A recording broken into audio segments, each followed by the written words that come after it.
अपना उत्तराखंड देख रहे हैं आप। आपके साथ मैं हूं नलिनी पांडे। सबसे पहले बड़ी खबर आपको ये बता दें कि उत्तराखंड में यूसीसी लागू करने को लेकर हलचल काफी तेज हो गई है और इस बीच मुख्यमंत्री पुष्कर सिंह धामी दिल्ली के दौरे पर भी पहुंचे हैं। सूत्रों के मुताबिक बड़ी खबर ये है कि सीएम धामी की पीएम मोदी से मुलाकात संभव है रविवार या फिर सोमवार को, और इसमें यूनिफॉर्म सिविल कोड को लेकर भी बातचीत हो सकती है। राज्य में यूसीसी कमेटी ने ड्राफ्ट तैयार कर लिया है और उत्तराखंड में यूनिफॉर्म सिविल कोड लागू करने से पहले केंद्र की हरी झंडी का इंतजार है। जल्दी ही कमेटी ड्राफ्ट भी सौंप देगी और सीएम धामी का ये भी कहना है कि उसके परीक्षण के बाद ही जल्दी ही यूनिफॉर्म सिविल कोड पर उत्तराखंड में लागू करने को लेकर फैसला लिया जाएगा।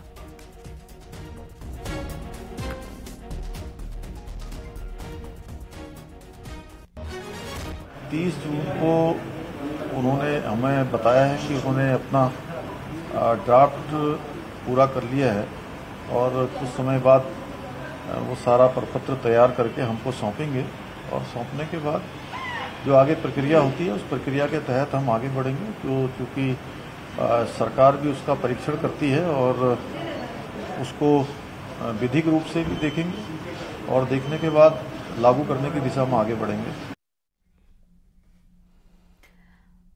तो सीएम पुष्कर सिंह धामी दिल्ली के दौरे पर हैं और यहां पर यूनिफॉर्म सिविल कोड कमेटी के सदस्यों ने सीएम धामी से मुलाकात की। जस्टिस रंजना देसाई के नेतृत्व में कमेटी के सदस्यों ने सीएम धामी से मुलाकात की और मुलाकात के दौरान ड्राफ्ट की जानकारी भी दी है। 30 जून को ही कमेटी ड्राफ्ट को फाइनल कर चुकी है और जल्दी ही प्रिंटिंग के बाद इसे सरकार को सौंपा जाना है।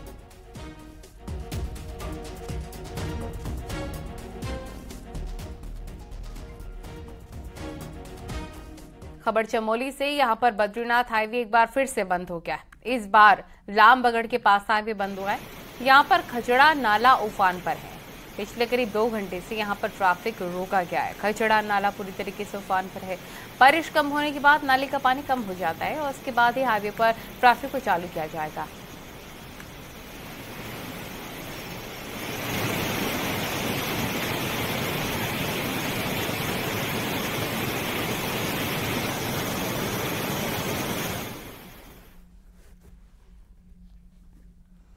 रुद्रप्रयाग में मानसून शुरू होते ही एक बार फिर से बद्रीनाथ हाईवे पर नरकोटा और श्रीनगर के बीच कई स्लाइडिंग जोन सक्रिय हो गए हैं। यहां सबसे बड़ी समस्या सिरोमबगड़ में है। पिछले कई दशकों से सक्रिय ये स्लाइडिंग जोन बरसात के दौरान खतरा बन गया है।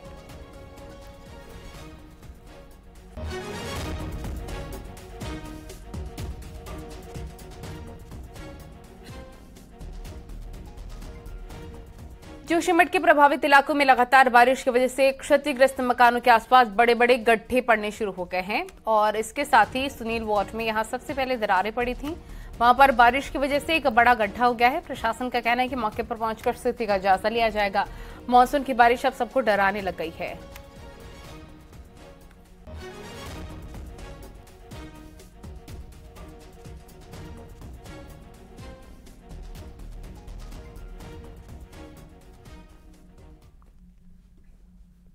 नैनीताल में बारिश के बाद 2 गाड़ियों पर मलबा गिर गया। लगातार हो रही बारिश जब थमी तो भवाली रोड पर खड़ी 2 कारों पर दीवार गिर गई। दोनों ही गाड़ियां सड़क किनारे पार्क की गई थी, जबकि बारिश के बाद कमजोर हुई दीवार इन दोनों गाड़ियों पर गिर गई। किसी तरीके से लोगों ने गाड़ियों से मलबे को हटाया है।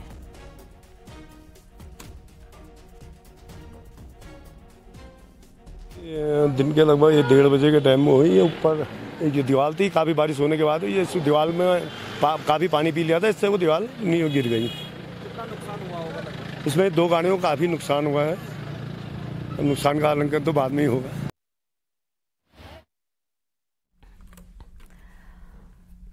पहाड़ों में बारिश का दौर जारी है, लेकिन उसके बाद भी चारों धामों में यात्री पहुंच रहे हैं। इसके साथ ही हेमकुंड साहिब में भी लगातार यात्रियों का तांता लगा हुआ है। हेमकुंड साहिब में हर दिन 1500 से अधिक तीर्थ यात्री मत्था टेकने के लिए पहुंच रहे हैं। हालांकि धाम में अभी भी बर्फ है और कड़ाके की ठंड पड़ रही है।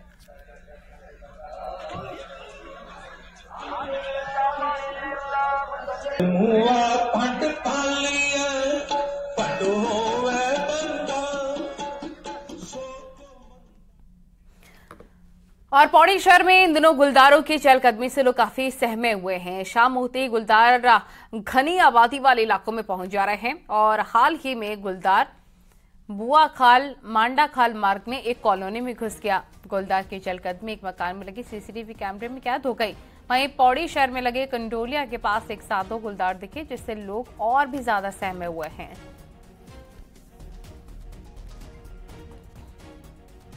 यहाँ पर निरंतर गुलदार, चीते, इनकी गतिविधियाँ दिखाई दी। और माहौल तो निरंतर, अब जब से मैंने इस फुटेज को देखा तो मैं खुद भयभीत हूँ, क्योंकि मैं भी किनारे के मकान में रहता हूँ और यहाँ पर लोगों में बहुत दहशत का माहौल बना हुआ है। तब क्या आपने कभी इंसानों से दोस्ती करते गुलदार की तस्वीर देखी है? अगर नहीं तो हम आपको दिखाते हैं, क्योंकि हल्द्वानी में ऐसा ही मामला देखने को मिला।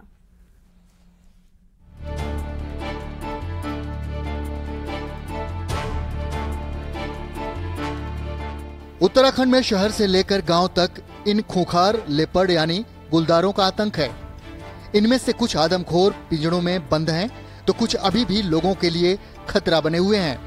लेकिन इन सब के बीच हम आपको ऐसी तस्वीर दिखा रहे हैं जो इन गुलदारों को लेकर काफी सोच बदल देगी।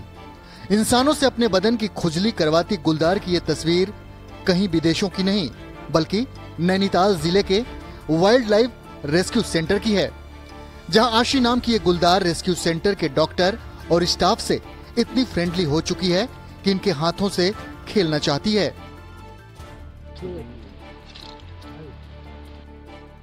आज से 1 साल पहले आशी अपनी मां से बिछड़ गई थी।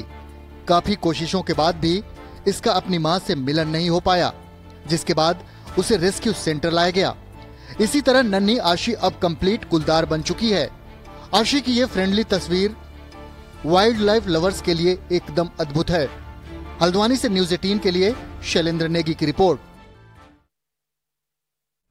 और देहरादून में चाइल्ड पोर्नोग्राफी का एक और मामला सामने आया है। यहां पर कैंट कोतवाली में एक केस दर्ज किया गया है। पुलिस को मिली जानकारी के मुताबिक बरीहम दाई नाम के एक आरोपी टिपलाइन के जरिए गूगल पर चाइल्ड पॉर्न वीडियो शेयर किया करता था। इसकी शिकायत national cyber crime reporting portal की तरफ से पुलिस को मिली है। अब पुलिस आरोपी बरीहम दाई की तलाश कर रही है। आरोपी की आईडी को ब्लॉक कर दिया गया है। असल में चाइल्ड पोर्नोग्राफी को लेकर केंद्र सरकार सख्त है और इस पर बैन भी लगा है। सूचना प्राप्त हुई जिसमें कि जो एनसीआरपी पोर्टल पर कुछ इस तरीके की गतिविधियां पाई गई थी, जिसमें कि एक पर्टिकुलर व्यक्ति द्वारा जो है चाइल्ड पोर्नोग्राफी से रिलेटेड वीडियो को अपलोड किया गया था। इस संबंध में सूचना प्राप्त हुई और जिसमें अभियुक्त के विरुद्ध जो है 67B IT एक्ट में मुकदमा पंजीकृत किया गया। उत्तराखंड में फर्जी बीएमएस डॉक्टर के मामले में पुलिस जांच कर रही है और जांच के दायरे में पूर्व राज्य मंत्री और उत्तराखंड चिकित्सा परिषद के पूर्व चेयरमैन दर्शन कुमार शर्मा भी आ गए हैं। पुलिस के मुताबिक दर्शन शर्मा ने इंटर के फर्जी दस्तावेज तैयार किए थे और फर्जी दस्तावेजों की ही बदौलत बीएमएस की डिग्री ली और लखनऊ में ट्रेनिंग भी की। पुलिस को जांच के दौरान चिकित्सा परिषद में उनके चेयरमैन रहने के दौरान के भी कागजात नहीं मिले हैं। पुलिस ने अब केस दर्ज कर लिया है और अब तक पुलिस ने 20 से ज्यादा फर्जी डॉक्टर्स को गिरफ्तार किया है, जो कि लंबे वक्त से प्रैक्टिस कर रहे थे। बेसिकली जो इसकी एक फाइल थी डॉक्टर दर्शन कुमार शर्मा जी जो परिषद से गायब हुई थी, उसके क्रम में पुलिस ने एक मुकदमा पंजीकृत किया था। जो रजिस्ट्रार हैं जो है पुलिस कर रही है, तो डेफिनेटली 2 हैं तो एक तो सही होगी या एक गलत होगी, उसकी जो है जांच हमारी जारी है। उत्तराखंड के लोक पर्व हरेला के दिन हर साल पेड़ लगाने और फिर उसकी देखरेख नहीं होने के चलते बीजेपी कई बार घिर भी चुकी है। लिहाजा इस बार बीजेपी ने हरेला को अलग ही अंदाज में मनाने की प्लानिंग की है। इस बार पेड़ लगाने से ज्यादा पेड़ पालने की पार्टी की रणनीति रहेगी।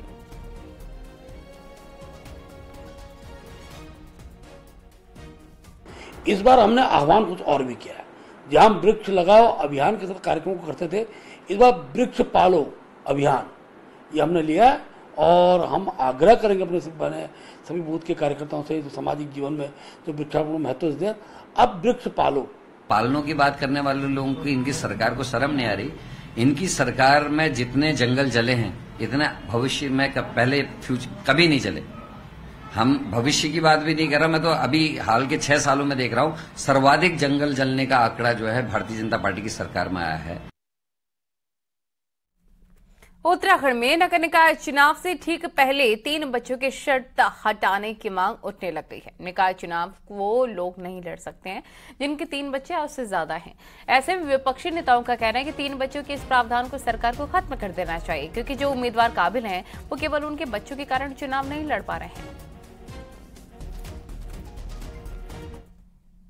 एक मांग उठी है और जनहित में भी उठी है और इसमें माननीय मंत्री जी ने भी अपना स्टेटमेंट दिया है, तो मुझे लगता है कि इसमें विचार कर लेना चाहिए, जो भी उचित हो उसमें होना चाहिए। नैनीताल में पालिका माल रोड से अतिक्रमण हटाकर पैदल चलने के लिए फुटपाथ तैयार कर रही है, लेकिन फुटपाथ से अतिक्रमण हटाने की चुनौती बनी हुई है। माल रोड से हाईकोर्ट के निर्देश के बाद दुकानों को हटाया जा रहा है। हालांकि हाईकोर्ट ने इन दुकानों को भी वेंडर जोन में भेजने के निर्देश दिए। आपको बता दें कि नैनीताल के पंत पार्क फुटपाथ में 121 दुकानों को लगाने की अनुमति है, लेकिन 400 से ज्यादा फड़ यहां पर लगे हैं जो नैनीताल के लिए खतरा बन गए हैं।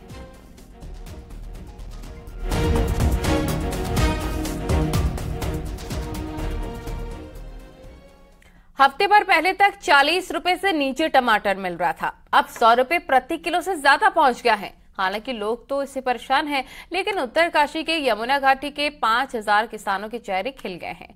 हालत ये हो गई कि किसानों का टमाटर खरीदने अब खेत तक व्यापारी पहुंच रहे हैं और खेत में ही 70 से 75 रुपए किलो टमाटर बिक रहा है, जबकि पिछले साल यही टमाटर 10 रुपए किलो बिक रहा था। तो कुल मिलाकर टमाटर के दाम बढ़ने से किसानों के चेहरे खिले हुए हैं। टमाटर के बहुत अच्छे रेट मंडियों में मिल रहे हैं और पिछले साल 500 से 600 रुपए प्रति कैरेट मंडियों में बिक रहा था। इस बार 1600 से 1800 रुपए प्रति कैरेट बिक रही है और यमुना घाटी के टमाटरों की पूरे मंडियों में डिमांड बनी हुई है। इसके अलावा मदर डेयरी में भी दिल्ली जा रहा है। टमाटर इस समय 100 रुपए बिक रहा है। टमाटर तो आज हो रहा है वो खराब भी बहुत हो रहा है। नीचे जगह कैरेट मंगाई है कि 2000 की कैरेट है, 2200 कभी आ रही है और खराब बहुत निकल रहा है, क्योंकि इसलिए हम लोग कम ही मंगा रहे हैं। हाँ, मैंने बता बारिश में खत्म हो गया टमाटर, अभी तैयार ही नहीं है, बता रहे सब सड़ गया बारिश के मारे सब्जियां, इसीलिए महंगी।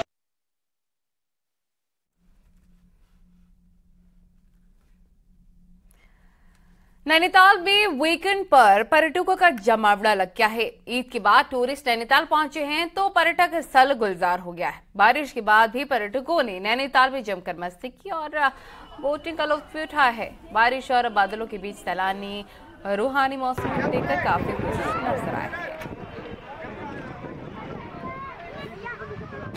मौसम तो सर सुहाना ही रहता है ऑल टाइम यहाँ पे। अभी थोड़ी देर पहले बारिश हो रही थी, किसी को लगेगा नहीं कि अभी बारिश हो रही थी थोड़ी देर पहले, मगर उसके चक्कर में अब इतनी अच्छी हवाएं चल रही हैं, ठंडी ठंडी हवाएं चल रही हैं।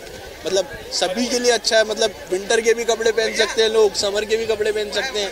नैनीताल में बहुत अच्छा लग रहा है। मैं तो फर्स्ट बार मेरा आना हुआ है यहाँ पे, तो और मौसम भी सुहाना है, काफी बेटर है, अच्छा लगा है यहाँ पे बहुत सारा। नैनीताल तो बहुत ब्यूटीफुल प्लेस है, यानी यहाँ की ग्रीनरी, लेक्स, यानी यहाँ आके बहुत अच्छा लग रहा है, बिल्कुल रिफ्रेशिंग।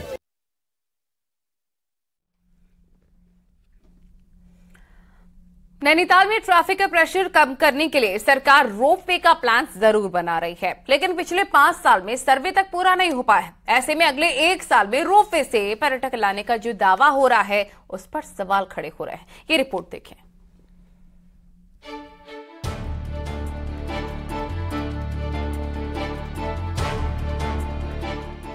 नैनीताल हल्द्वानी रोपवे पिछले 5 साल में 5 कदम भी नहीं चल सका।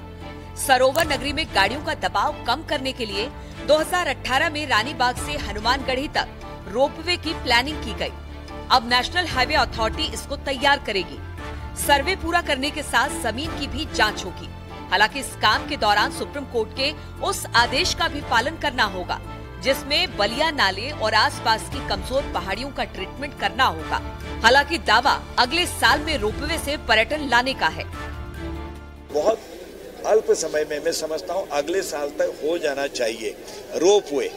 NHAI से मैंने बात करी है, उनका एक दूसरा फोरम भी है NHAI का, बनाएगी NHAI, लेकिन टेक्निकल सारी चीजें दूसरी विंग उनकी देखती है, उनसे मेरी बात हो गई है। राज्य सरकार ने शुरुआत में 700 करोड़ का प्रोजेक्ट तैयार किया और अब मामला NHAI के पास है, लेकिन काम आसान नहीं है। हनुमानगढ़ी की पहाड़ी पर पहले ही हेलीपैड से लेकर रोडवे स्टेशन, डीएफओ ऑफिस तक बनाने की प्लानिंग हुई, मगर भूवैज्ञानिकों ने पहाड़ी को कमजोर बताया क्योंकि मनोरा थ्रस्ट लाइन इसी के नीचे से गुजरती है और इसी वजह से अंग्रेज भी नैनीताल तक ट्रेन नहीं लाए। रोड का रूट भी बदलना पड़ा था। कोई भी ऐसी रिपोर्ट कोर्ट के आगे नहीं लेके आई थी कि जिससे ये प्रूव हो सके कि वो जगह सेफ है। पुराने जितने जियोलॉजिस्ट थे उन्होंने यही कहा कि उस जगह कोई भी हैवी कंस्ट्रक्शन करना ठीक नहीं है। हालांकि सच ये भी है कि नैनीताल में जाम की समस्या विकराल हो चुकी है और इसका हल हर हाल में ढूंढना है। लिहाजा उम्मीद है कि सारी रुकावटों को दूर करने के बाद जल्द रोपवे बने और सैलानियों को भी सफर के साथ प्राकृतिक सौंदर्य का मजा मिले। नैनीताल से न्यूज़ 18 के लिए वीरेंद्र बिष्ट की रिपोर्ट।